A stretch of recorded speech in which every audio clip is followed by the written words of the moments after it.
Sir तुम्ही भुजबळांना आपल्या पक्षात येण्याची ऑफर देता काय?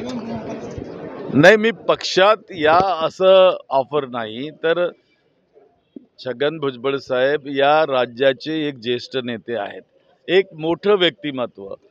समता परिषदेच्या माध्यमातून त्यांनी या राज्यामध्ये नव्हे तर देशामध्ये आपलं नाव मोठं केलं, आपलं काम दाखवून दिलं, अनेक आंदोलनं केलीत आणि बहुजन समाजाला एक मोठं नेतृत्व या राज्यात मिळालेलं आहे.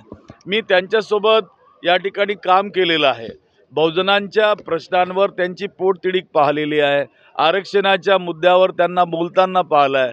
मला वाटतं की ते घुसमुस जी चालली आहे त्यांच्या ज्या पद्धतीने अपमान होतो आहे, त्यांनी आता विचार करावा की धर्मनिरपेक्ष पक्षांसोबत या ठिकाणी आलं पाहिजे आणि त्याचसाठी आम्ही सदैव त्यांच्या पाठीशी उभं राहणार आहोत. त्यांची तुमच्या हाकेला ओ दिला तर माझ्या पक्षाचा निर्णय आणि त्यांचा निर्णय हा महत्त्वाचा आहे.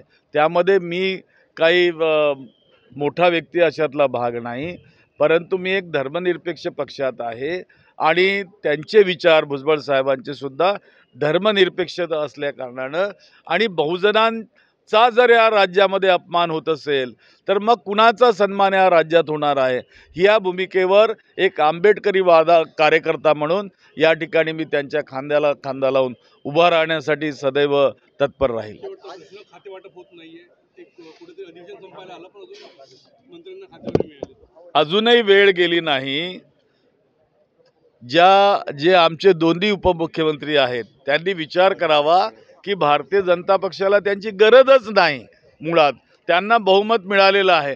आणखी किती लांगूड चालून करून तुम्ही आपला अपमान सहन करणार? अहो, वाघासारखे जगले आहात तुम्ही या राज्यामध्ये, आता भित्रे कशाला बनता? तर कुठंतरी विचार या ठिकाणी त्यांनी करावा.